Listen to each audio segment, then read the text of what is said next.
ओम शं शनिश्चराय नमः। स्वागत है आपका हमारे चैनल पर।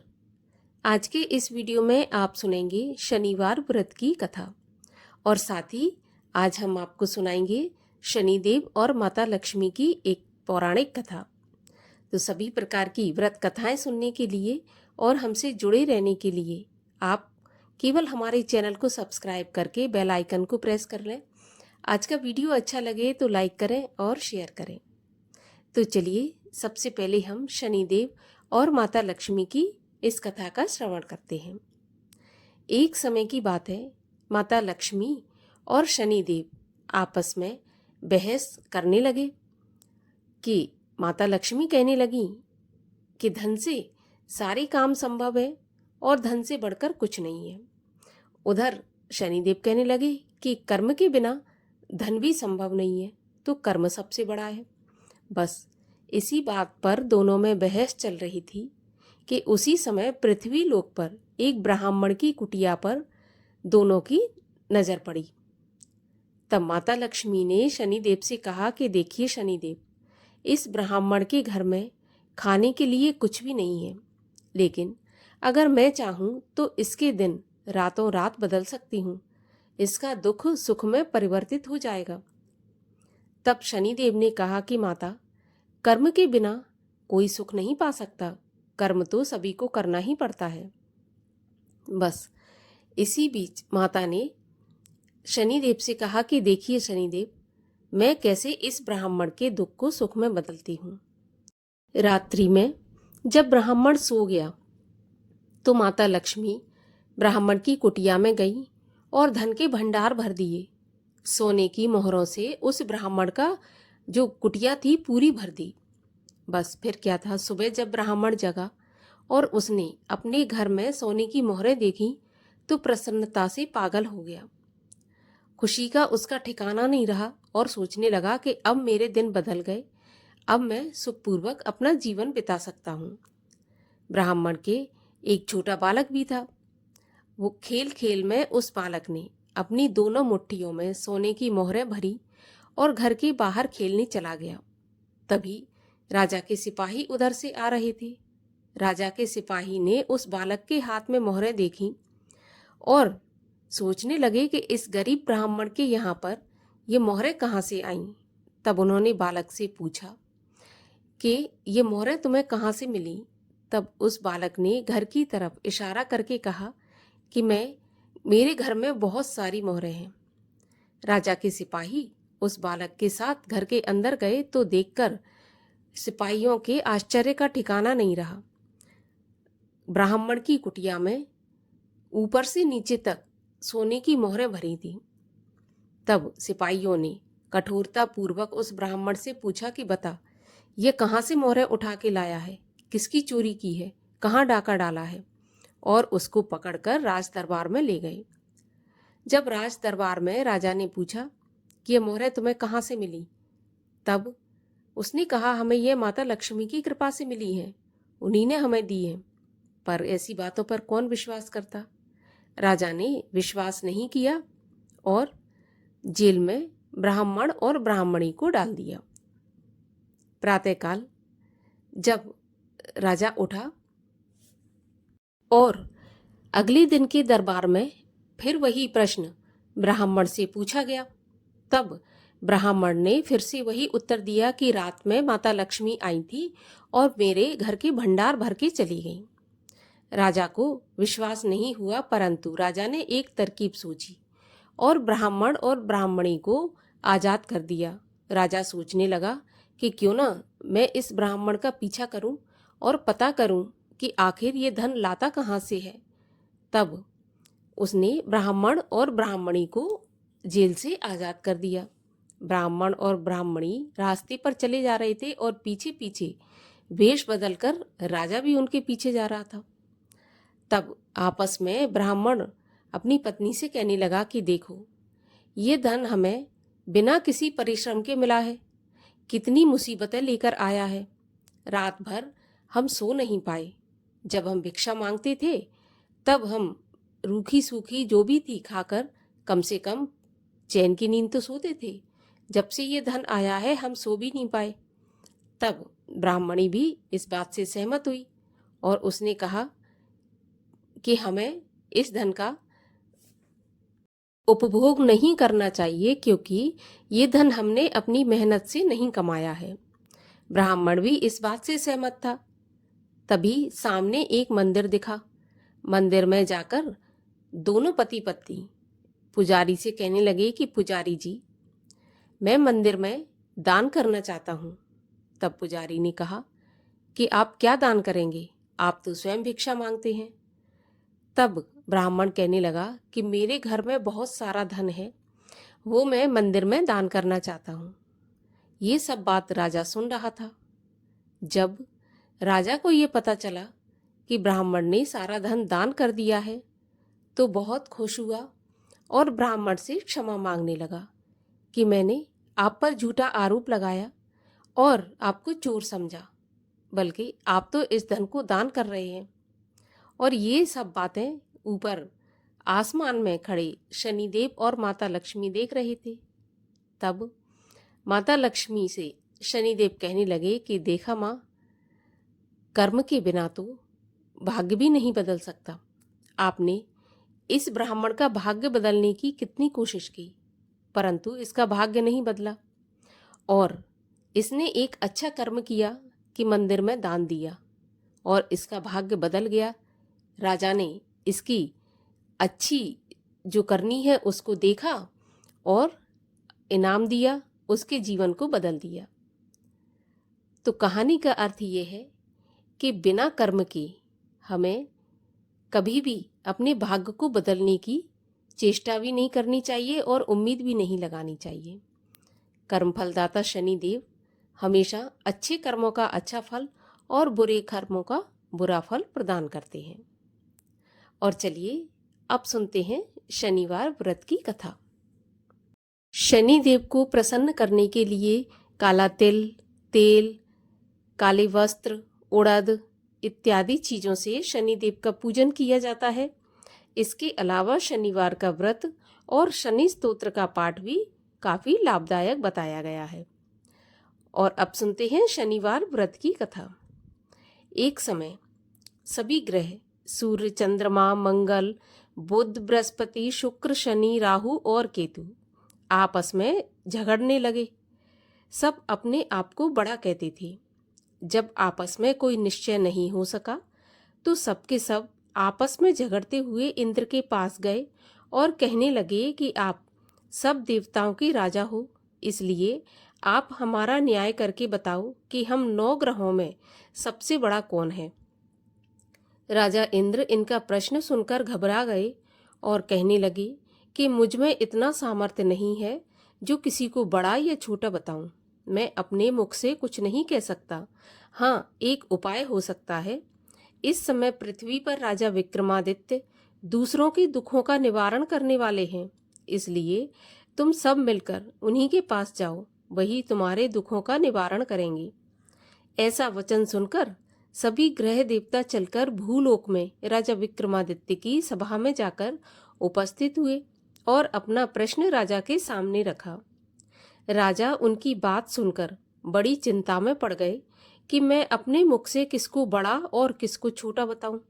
जिसको भी छोटा बताऊंगा वही बुरा मान जाएगा और क्रोध करेगा। परंतु उनका झगड़ा निपटाने के लिए एक उपाय सोचा।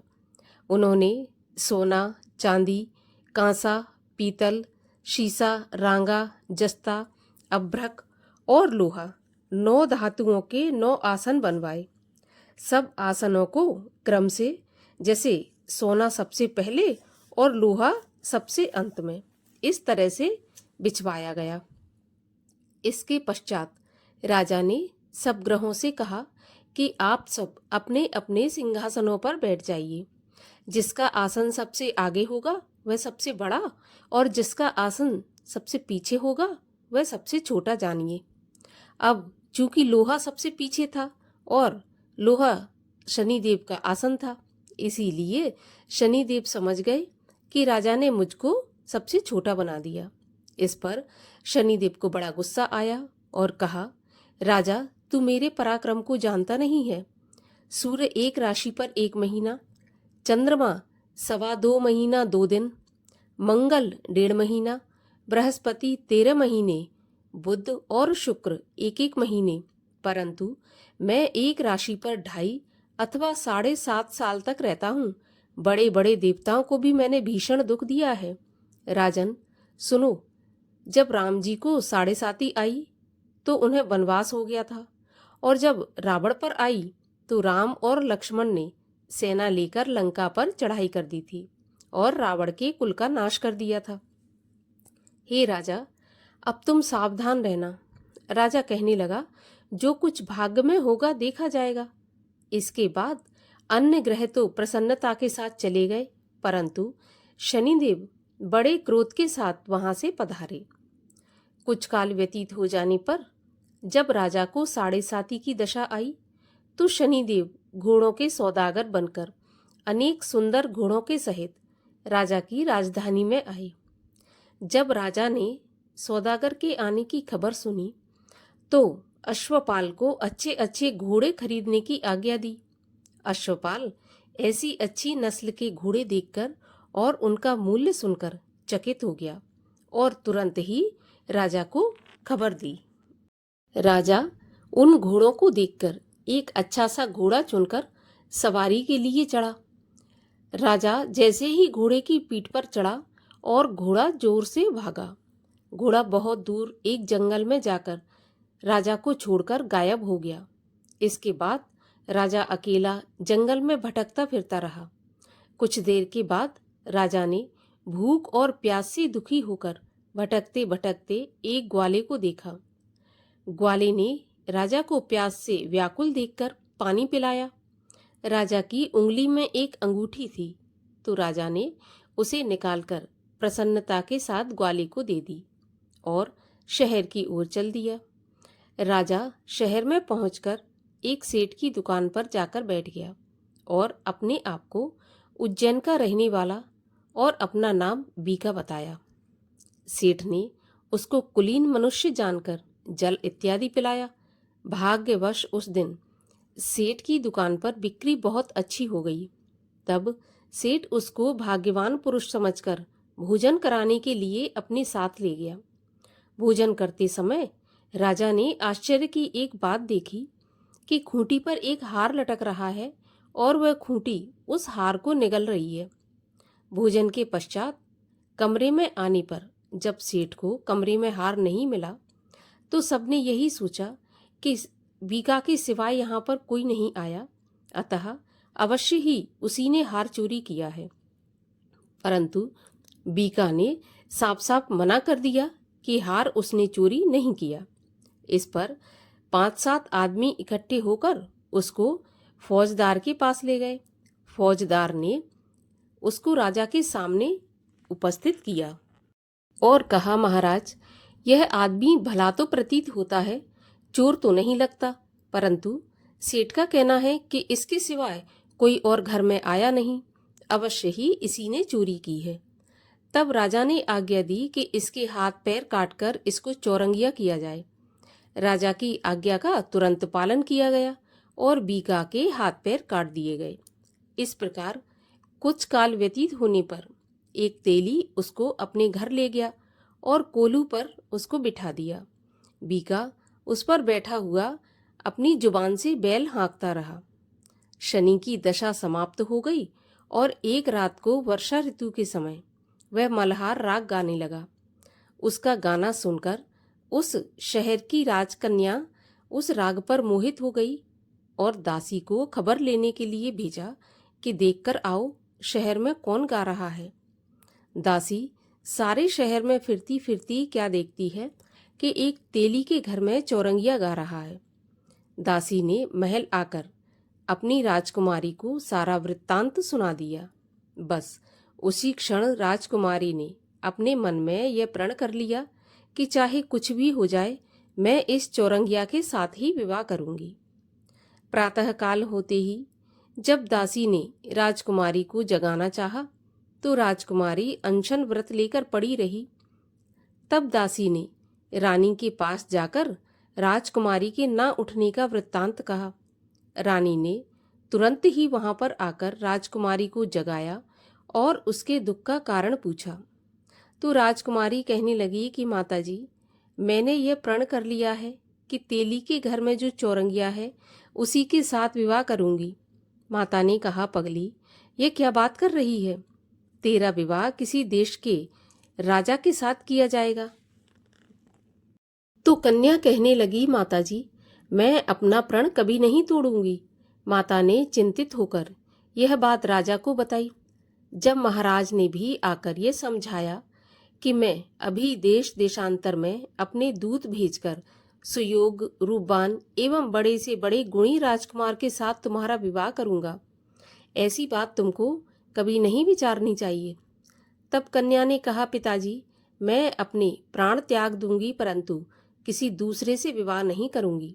इतना सुनकर राजा ने क्रोध से कहा कि यदि तेरे भाग्य में ऐसा ही लिखा है तो जैसी तेरी इच्छा हो वैसा ही कर।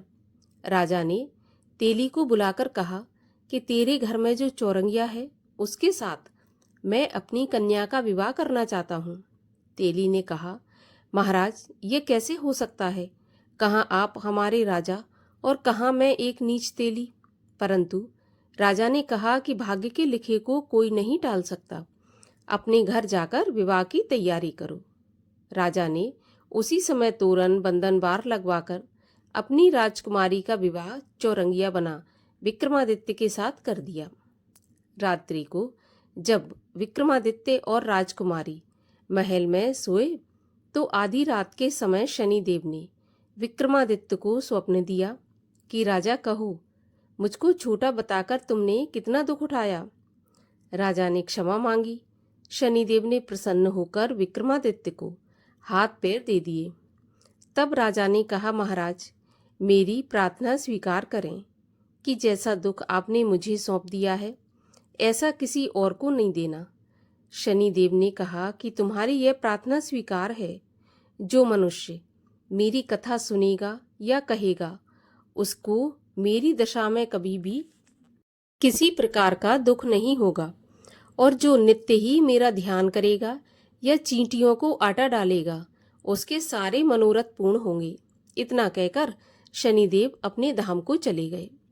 राजकुमारी की आंख खुली और उसने राजा के हाथ पांव सही सलामत देखे तो आश्चर्य हुआ।